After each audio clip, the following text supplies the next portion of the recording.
On the surface, everything seemed fine. But inside, Daniel was boiling with anger and unforgiveness. He had recently fought with his wife and was still harboring deep resentment. That I had a quarrel with my wife on Thursday. And the little quarrel I had with my wife, I frowned on her. Then on Thursday night, she was knocking on my door. I couldn't open the door for her. Then on Friday morning, she now knocked on my door. No, on Friday morning, she woke up and I come out. She said, "Daddy, good morning."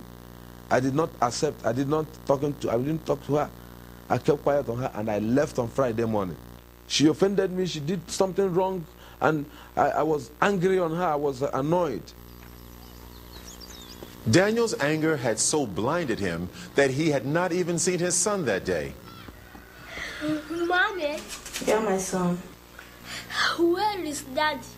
He went to deliver goat to grandfather in a worry. Soon, my son, go and play.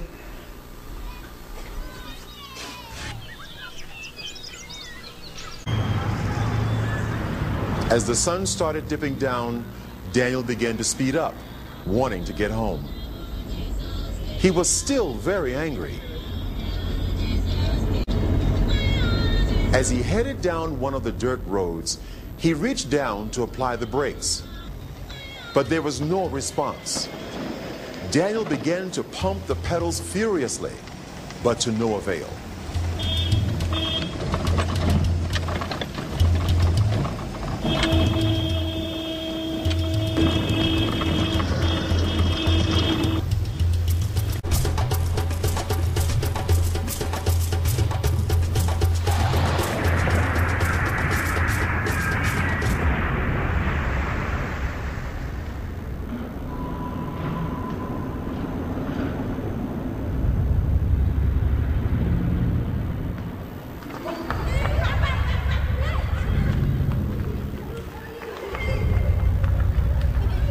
Suddenly, I had some feelings, and for me to look up, I saw two angels.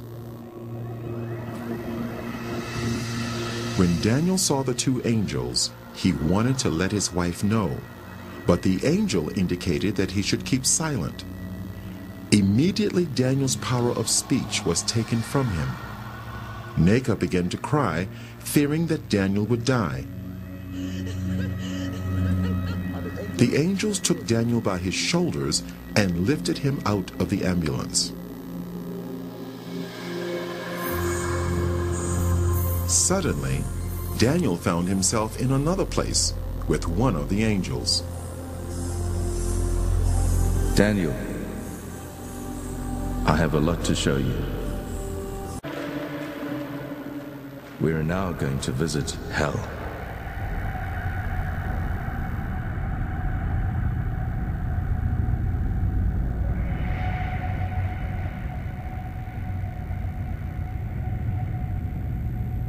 Can you see the gates of hell? The angel raised his hand, and as he brought it down, the gates ripped open with a great noise. Daniel could hear the crying and wailing of many people, but he could not see any of them.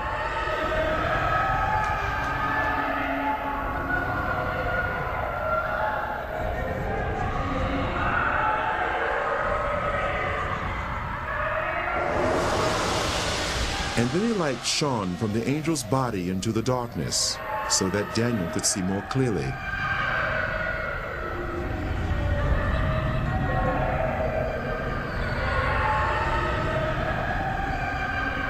There were many people there, but unlike the souls in heaven, the appearance of these people was as it had been on earth. They were from every race, culture, and nationality. Every person seemed trapped in their own personal torment, a torment which would go on for eternity, and they could not communicate with others. The sounds of crying and wailing were almost deafening.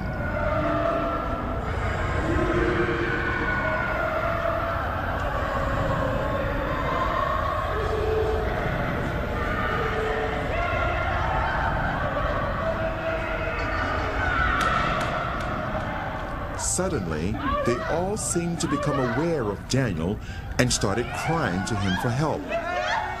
And they called to Daniel only as if they could not see the angel.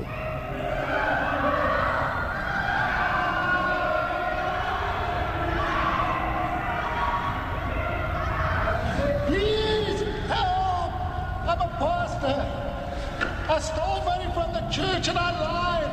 Help me, please. I'm ready to repay. Help! Immediately after the pastor made the statement, the force that was tormenting him seemed to increase.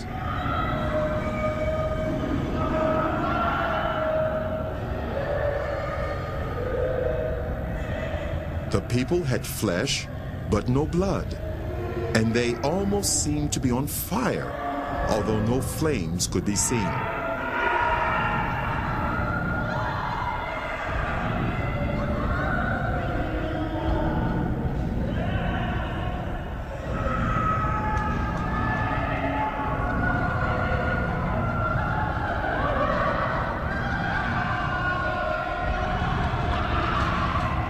There was a group of people that were eating their own flesh. They would vomit what they ate, and their flesh grew back. This carried on in an endless cycle of torment.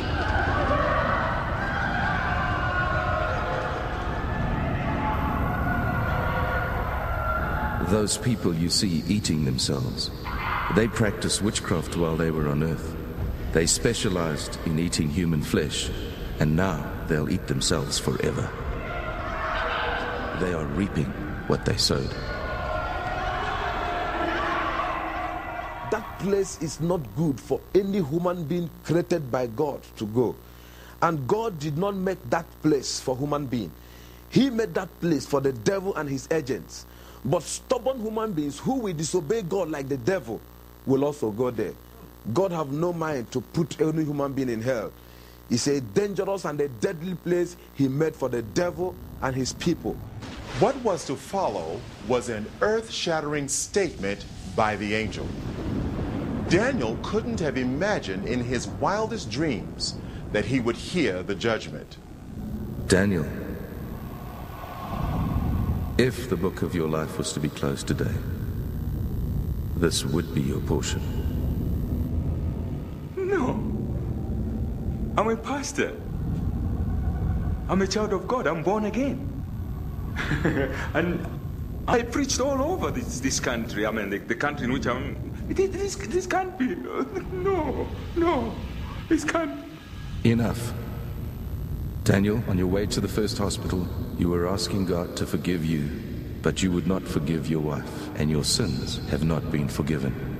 It is a matter of reaping what you've sown. You cannot sow unforgiveness to your wife and reap forgiveness from God.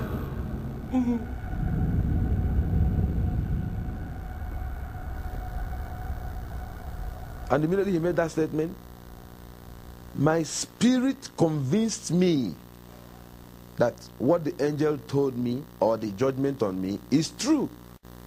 So now the angel told me that my wife offended me and I did not forgive my wife, and I come to God and ask God to forgive me, that I am not forgiven, that this place should be my portion. I now cry. I did not say no. I did not reject the judgment. The judgment was true to me because I know in my heart I was angry with my wife. I was thinking of what to do on her.